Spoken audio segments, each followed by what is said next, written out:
ప్రేక్షకులందరికీ నమస్కారం. ఈ రోజున మనం తెలుసుకోబోతున్న మొట్టమొదటి విషయం ఏంటి అంటే గురుడి పుష్కరాలు.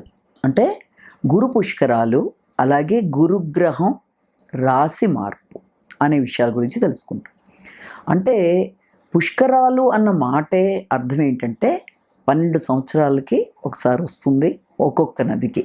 12 నదులకి అంటే 12 రాసుల్లోనూ గురుడు సంచరించేటప్పుడు ఒక్కొక్క రాశిలో గురుడి ప్రవేశం వల్ల ఒక్కొక్క నదికి పుష్కరాలు రావడం అనేది జరుగుతుంది.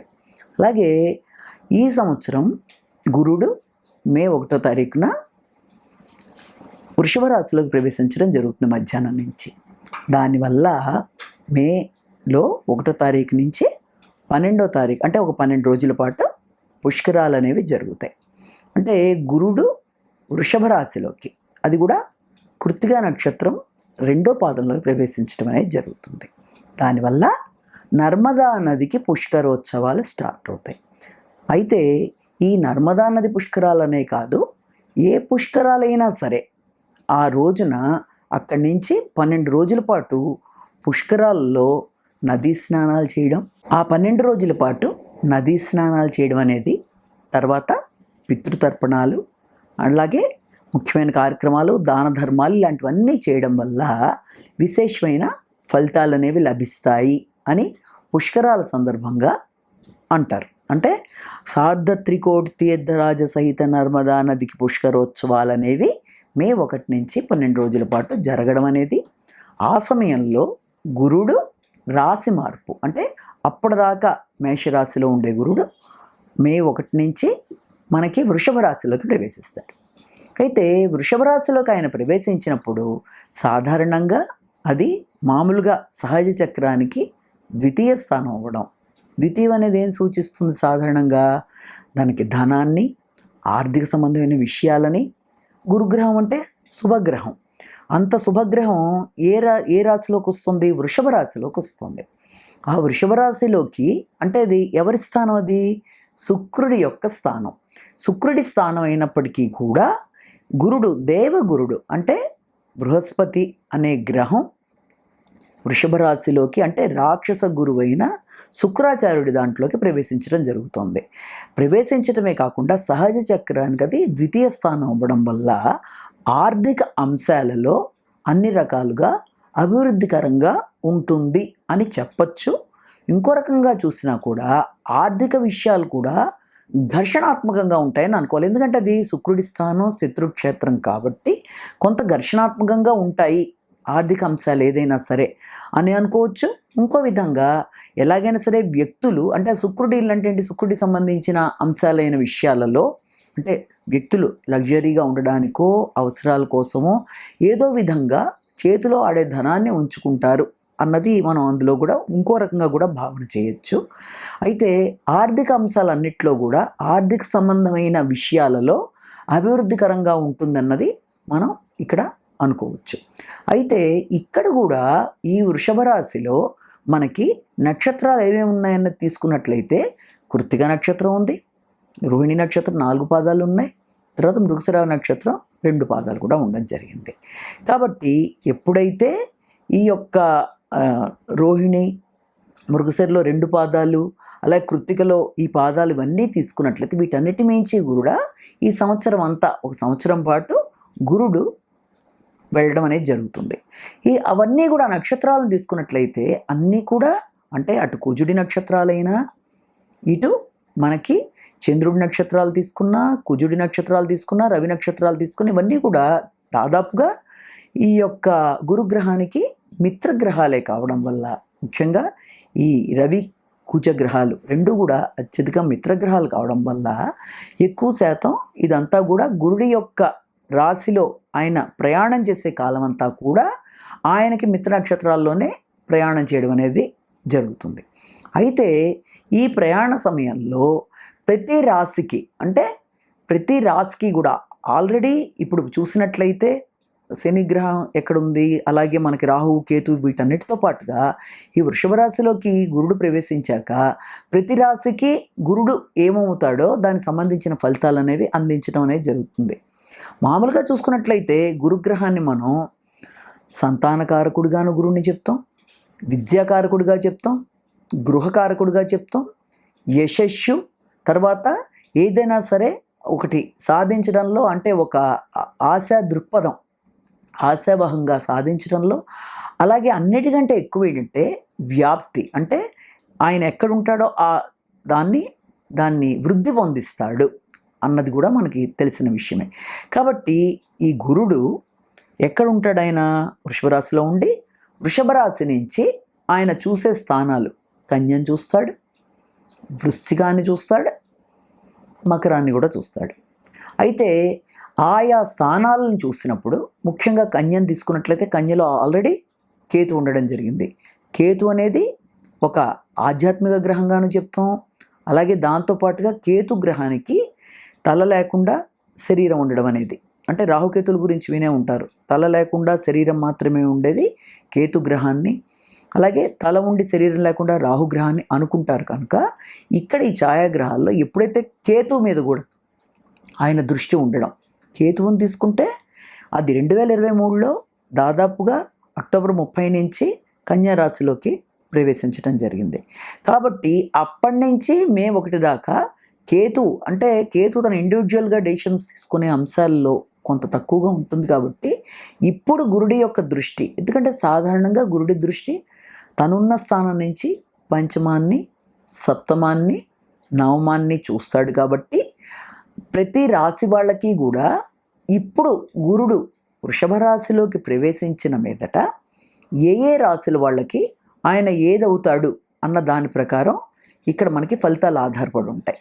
అంటే ఆర్థిక అంశాల్లో అభివృద్ధి అనేది గురుడు ప్రవేశించిన తీరు బట్టి మనం చెప్పుకున్నప్పటికీ అది శుక్రుడి స్థానం కూడా అవ్వడం బట్టి, శుక్రుడికి సంబంధించినవంటే ఏంటి, జనరల్గా శుక్రుడికి సంబంధించినటువంటి కళాత్మక రంగాలు కానీ, లేకపోతే ఇంకా మనం తీసుకుంటే ఫుడ్కి సంబంధించిన విషయాల్లో కానీ, లేకపోతే ఇంకా ఏదైనా మన లగ్జూరియస్గా ఉండడం, అంటే చక్కగా అభివృద్ధికరంగా ఉండే విషయాలు, తర్వాత స్త్రీ పురుషులకు సంబంధించిన అంశాలు కానీ, ఇవన్నీ కూడా అనేక విషయాల్లో శుక్రుడికి అందం, కళలు అంటే అన్ని రకాల కళలను కూడా తీసుకొచ్చింది, అవి కళారంగానికి సంబంధించినవి, ఇవన్నీ కూడా వస్తాయి. కాబట్టి మనం దాన్ని ఆధారంగా ఇప్పుడు గురుడు ప్రవేశించేటప్పటికీ అది ఆయన శత్రుక్షేత్రమే అయినప్పటికీ కూడా సహజ శుభగ్రహం శుభగ్రహ స్థానంలోకే ప్రవేశించింది. కాబట్టి ఆ విషయంలో ఆయన అక్కడ వచ్చిన దాని ప్రకారం ఆయా విషయాల్లో ఆయన దాన్ని వృద్ధి పొందిస్తాడు అని మనం భావన చేయొచ్చు. కాబట్టి గురుడు ఏ రాశి వాళ్ళకి ఏ రకాలైన ఫలితాలు ఇస్తాడు అన్నది కూడా మనం ఇక్కడ చూడాలి. ఈ సంవత్సర కాలంలో ఉదాహరణకి మేషరాశి వాళ్ళని తీసుకున్న దగ్గర నుంచి మీన రాశి దాకా తీసుకున్నట్లయితే 12 రాశుల వాళ్ళకి, ముఖ్యంగా ఇప్పుడు మేషరాశినే తీసుకుంటే మేషరాశికి ద్వితీయ స్థానంలో ప్రవేశించాడు ఆయన. ద్వితీయ స్థానం నుంచి ఆయన చూసే స్థానాలు ఏమేమవుతాయి, 6వ స్థానాన్ని, 8వ స్థానాన్ని, 10వ, అలా చూసినప్పుడు ఆయన ఇచ్చే ఫలితాలు ఎలా ఉంటాయి. కాబట్టి ఇప్పుడు ఈ యొక్క గురుడి యొక్క దృష్టిల బట్టి, అంటే ఆయన చూసే స్థానాలు, ఒకటి కన్యారాశిని చూస్తారని అనుకున్నాం. కన్యారాశిలో మనకి కేతు ఆల్రెడీ ఉండడం జరిగింది. అలాగే కేతు మీద ఆయన దృష్టి ఉండడం బట్టి అది ఏ రాశుల వాళ్ళకి ఏ స్థానం అవుతుందో అన్న దాని ప్రకారం కూడా మనకి దాని యొక్క రిజల్ట్ ఉంటుంది. అలాగే అది దాంతోపాటుగా మనకి ఆయన చూసే స్థానం ఇంకొకటి ఏంటి, వృశ్చికాన్ని చూస్తాడు. వృశ్చికాన్ని చూసినప్పుడు ఆయనకి ఆ వృశ్చికం అనేది మిత్రస్థానమే అవుతుంది, అంటే శత్రుక్షేత్రం కాదు, మిత్రుడికి సంబంధించిన కుజుడి క్షేత్రం. కాబట్టి దాన్ని బట్టి రిజల్ట్ పాజిటివ్గా. అలాగే ఆయన చూసేది మకర రాశిని కూడా చూడడం జరుగుతుంది. మకర రాశి కూడా ఏంటి, ఈ యొక్క గురుడికి అది నీచ అయిన అంటే అది నీచ స్థానం. కాబట్టి దాని యొక్క ఫలితాలు ఎలా ఉంటాయి అంటే, ఆయన చూసే దృష్టిని బట్టి గురుడు రాశి మారిన తర్వాత వృషభ రాశిలో ప్రవేశించాక వృషభం నుంచి ఆయన చూసే కన్యారాశి కొంత శత్రుక్షేత్రంగా, అలాగే దాంతోపాటుగా మిత్రక్షేత్రమైన వృశ్చికాన్ని, అలాగే నీచ అయిన మకరం, అంటే ఆయనకి ఆ స్థానాన్ని చూడడం బట్టి వీటి బట్టి మిగిలిన రాసులందరికీ ఎలాంటి ఫలితాలు ఉంటాయి, ఎవరెవరికి ప్లస్లు, ఎవరెవరికి దాంట్లో పాటుగా మనకి మిశ్రమైన ఫలితాలు ఉంటాయి, పోనీ ఎవరైనా ఎలాంటి రెమెడీస్ తీసుకున్నట్లయితే దాన్ని అధిగమించవచ్చు. అంటే ఈ సంవత్సర కాలం పాటు ఇప్పుడు ఇక్కడి నుంచి మే 1 నుంచి దాదాపుగా 2025 మనకి మళ్ళీ మే నెల దాకా, దాదాపుగా మే 14-15 నెక్స్ట్ ఇయర్ దాకా గురుడు అదే రాశిలో ఉండడం బట్టి ఆ రాశి నుంచి ఇచ్చే ఫలితాలు ఎలా ఉంటాయన్నది మనం ఇప్పుడు వివరంగా ప్రతి రాశి గురించి వాళ్ళకి ఎలాంటి ఫలితాలు ఉంటాయి అన్నది ఒకటి తెలుసుకుంటాం. రెండోది, ఎప్పుడూ కూడా ఏ రాశి వాళ్ళకైనా కామన్గా ఒక విషయం, ఇది గోచార రీత్యా సంవత్సరం మారే ఫలితాలు ఇలా ఉన్నా జన్మరాశి ప్రకారం మీకు ఆల్రెడీ జన్మకుండలిలో మీకు వస్తున్న ఫలితాలు కూడా రెండింటిని కలిపి చూసుకున్నప్పుడు గోచార రీత్యా మిశ్రమ ఫలితాలైనా లేకపోతే గోచార రీత్యా కొంత ఇబ్బంది పెట్టే ఫలితాలు లాంటివి ఉన్నా అసలైన జన్మజాతక చక్రంలో ఫలితాలు బాగుంటున్నప్పుడు, నడిచే దశలు అంతర్దశలు బాగుంటున్నప్పుడు పెద్ద ఇబ్బంది లేకుండా ముందుకు వెళ్ళిపోగలరు. లేనట్లయితే చిన్న చిన్న పరిహారాలతో వాటిని అధిగమిస్తూ ముందుకు వెళ్ళినట్లయితే సమస్యల్ని అధిగమించవచ్చు. చిన్న చిన్న పరిహారాలు అంటే ఏంటి? ఏదైనా శ్లోకాన్ని పఠించడం కానీ, ఒక దేవాలయ సందర్శన కానీ, ఏదైనా సరే మనం చేసుకోగలిగింది చిన్న చిన్న పరిహారాలు మన వరకు ఉన్నది కొంతైనా మనం కనుక చేసుకున్నట్లయితే సమస్యలు ఏదన్నా ఉన్నా వాటిని వీలైనంత వరకు అధిగమించడానికి ప్రయత్నాలు చేయొచ్చు. ఇప్పుడు ఈ గురుడు ఈ రాశి మార్పు వల్ల 12 రాశుల వాళ్ళకి ఒక్కొక్కళ్ళకి ఏ విధంగా ఉండబోతోంది, ఎలాంటి ఫలితాలు ఇవ్వబోతున్నాడు, ఎలాంటి జాగ్రత్తలు తీసుకోవాలి అన్న విషయాల్ని మనం ఇక్కడి నుంచి మనం చూద్దాం. ఇప్పుడు కర్కాటక రాశి వాళ్ళ గురించి మనం ఇప్పుడు తెలుసుకుందాం. కర్కాటక రాశి వాళ్ళకి గురుగ్రహం మే 1 నుంచి 2024 నుండి 2025 మళ్ళీ మే దాకా ఈ యొక్క సమయంలో వృషభ రాశిలో లాభస్థానంలో ఉండడం జరుగుతుంది. కర్కాటక రాశి వాళ్ళకి గురుగ్రహం అనేదే 6వ ఇంటికి 9వ ఇంటికి అధిపతి, అంటే షష్ఠ నవమాధిపతి అయిన గురుడు కర్కాటక రాశి వాళ్ళకి లాభస్థానంలోకి ప్రవేశిస్తున్నాడు ఇక్కడ. అయితే కర్కాటక రాశి అనేటప్పటికీ నామ నక్షత్రాల ప్రకారం తీసుకున్నా, జన్మ నక్షత్రాల ప్రకారం తీసుకున్నా, మామూలుగా నక్షత్రాలు ఏ నక్షత్రాలు కర్కాటక రాశిలోకి వస్తాయనేది ముందు మనం తెలుసుకుంటే, పునర్వసు 4వ పాదం, అలాగే ఆశ్లేషలో 1, 2, 3, 4 పాదాలు, అంటే పుష్యమి నక్షత్రంలో 1, 2, 3, 4 పాదాలు, అంటే పునర్వసు, పుష్యమి, ఆశ్లేష. పునర్వసులో చివరి పాదం, పుష్యమిలో 4 పాదాలు, ఆశ్లేష 4 పాదాలు. ఇవన్నీ కూడా కర్కాటక రాశిలోకి వస్తాయి. అలాగే నామ నక్షత్రాల ప్రకారం కూడా కర్కాటక రాశిలోకి ఎవరు వస్తారన్నది చూస్తున్నారు మీరు. కాబట్టి ఈ కర్కాటక రాశి వాళ్ళకి లాభస్థానంలో గురుడు ప్రవేశించినప్పుడు, ఆయన ప్రవేశించినప్పుడు ఇచ్చే ఫలితాలు ఎలా ఉంటాయి, అలాగే ఏ జాగ్రత్తలు తీసుకోవాలి, అంతేకాకుండా వీళ్ళకి వచ్చే విశేషమైన లాభాలు ఏమైనా ఉన్నాయా అన్న విషయాన్ని ఇక్కడ మనం తెలుసుకోవాలి. ముందుగా ఇక్కడ లాభస్థానంలోకి గురుడి ప్రవేశం, అది చాలా మంచి ప్లేస్.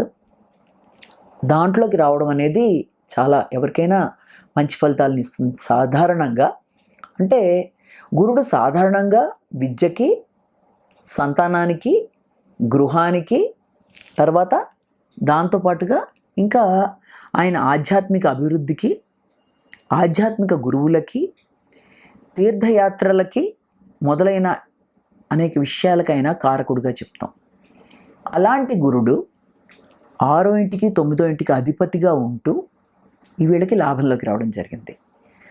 లాభస్థానంలో ఉండడం బట్టి వీళ్ళకి చాలా కాలంగా, అంతేకాకుండా వీళ్ళకి ఆల్రెడీ అష్టమ శని కూడా నడుస్తుంది కర్కాటక రాశి వాళ్ళకి. చాలా కాలంగా ముఖ్యమైన విషయాలన్నిట్లోనూ వీళ్ళకి వాయిదాలు అనుకోండి, లేకపోతే పనులు ముందుకు వెళ్ళటం లేదు, ఆలస్యం అయిపోతుంది, ఆటంకాలు అవుతున్నాయి అనుకుని ఒక రకంగానూ ఇబ్బంది పడుతున్నారు.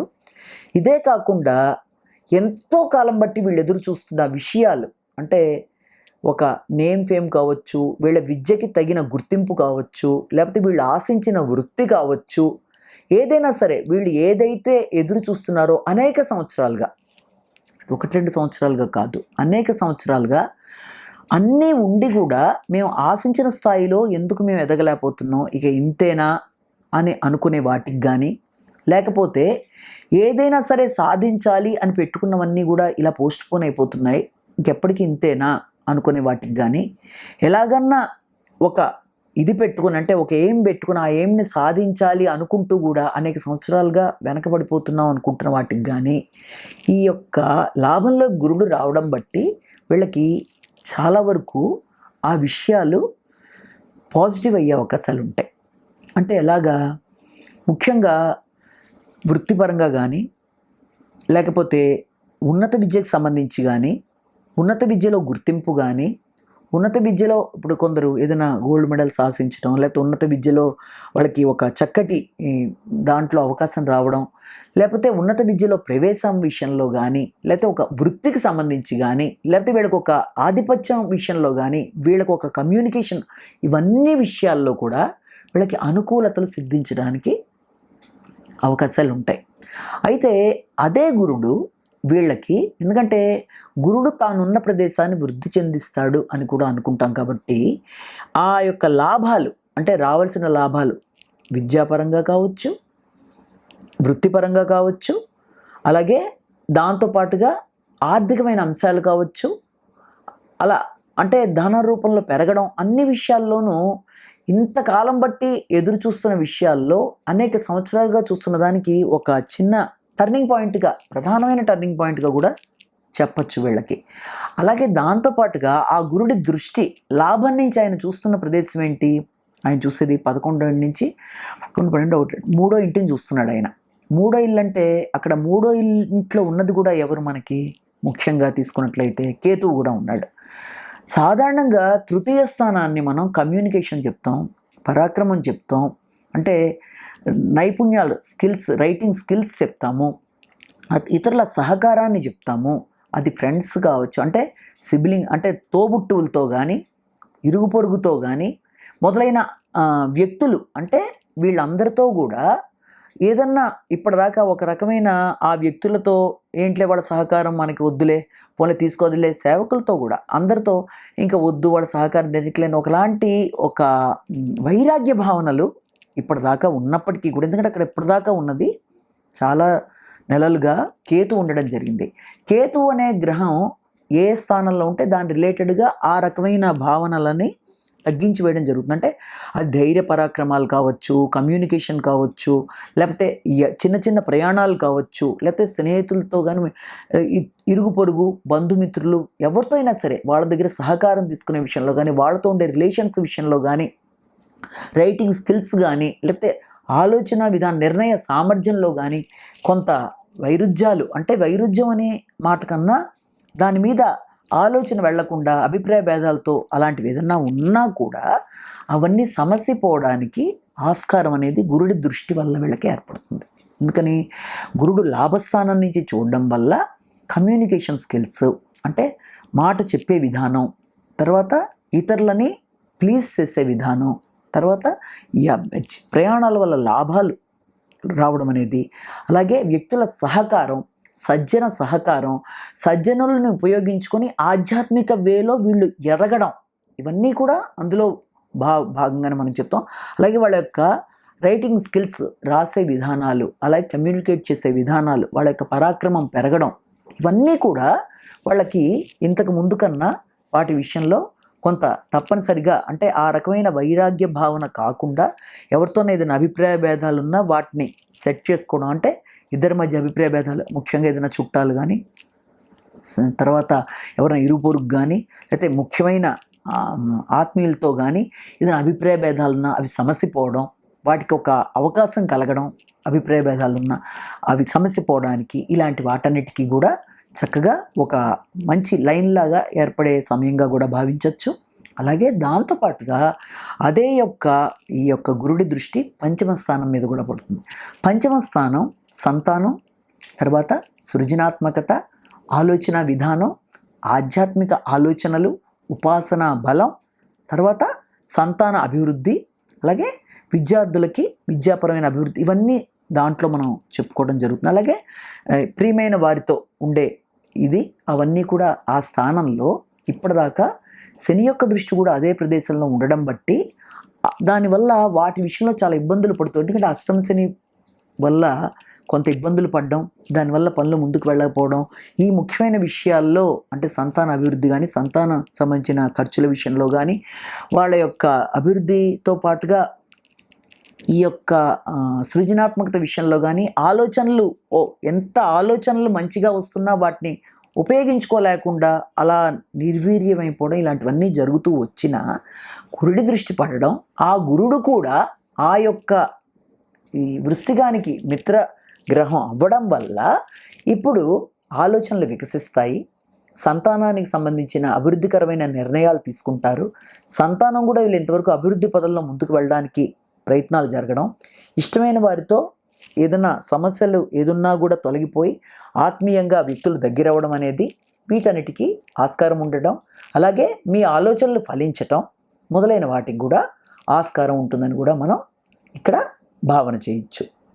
అయితే దాంతోపాటుగా అదే గురుడి దృష్టి లాభం నుంచి మనకి ఇక్కడ సప్తమ స్థానం, కానీ ఆ సప్తమ స్థానం నీచ స్థానం అవ్వడం వల్ల అక్కడ ఆ సప్తమ స్థానాన్ని ఇక లాభస్థానం నుంచి నవమ దృష్టితో చూడడం వల్ల ఇక్కడ ముఖ్యంగా ఏ జాగ్రత్తలు తీసుకోవాలంటే సంఘంలో వ్యక్తులతో ఉండే సత్సంబంధాలు, అంటే స్నేహితులు కానీ బంధువులు కానీ లేకపోతే ఎవరన్నా మనకి సంఘంలో మిత్రులు కానీ సాంఘిక అనుబంధాల విషయంలో కానీ భాగస్వామ్య వ్యవహారాల్లో కానీ భాగస్వామితో కానీ వీళ్ళందరితో కూడా ఎక్కడా కూడా గౌరవం తగ్గకుండా మీరు ముందుకు వెళ్ళవలసిన అవసరం ఉంది. అంటే ఎలా ఉంటుందంటే మీరు స్వార్థంతో తీసుకునే నిర్ణయాలు ఏదన్నా ఉంటే అది మీ గౌరవాన్ని సంఘంలో తగ్గించే అవకాశం ఉన్న రీత్యా స్వార్థానికి లోబడకుండా కొంచెం మీరు ఆలోచన విధానాన్ని విస్తరింపజేసుకొని, అంటే అందరికీ ఉపయుక్తంగా ఉండేట్టుగా మీ యొక్క ఎవరెవరితో, అది భాగస్వామితో కావచ్చు, సంఘంలో మీకుండే మిత్రులతో కావచ్చు, అందరితో కూడా మీ యొక్క రిలేషన్ బాగుండడానికి స్వార్థంగా మీరు ఆలోచించారన్న అభిప్రాయం అవతల వాళ్ళకి రాకుండా నిస్వార్థంగా ఆలోచిస్తూ ముందుకు వెళ్ళి ఇతరులకి సహకరిస్తూ ముందుకు వెళ్ళడం బట్టి మీ యొక్క రిలేషన్స్ బాగుంటాయి, గౌరవం పెరుగుతుంది, సంఘంలో గుర్తింపు లభిస్తుంది, అలాగే మీ యొక్క పలుకుబడి పెరుగుతుంది. అంతేకాకుండా మీ యొక్క ఇప్పుడు కొత్త కొత్త అవకాశాలు, అంటే ఏదైనా ఒక కాంట్రాక్ట్స్ కానీ లేకపోతే ఏదైనా కొత్త వ్యాపారాలకు కానీ కొత్త విషయాల్లో నిర్ణయాలు తీసుకోవడానికి కానీ ఇది మంచి సమయంగానే వీళ్ళ విషయంలో మనం తప్పనిసరిగా భావించవచ్చు.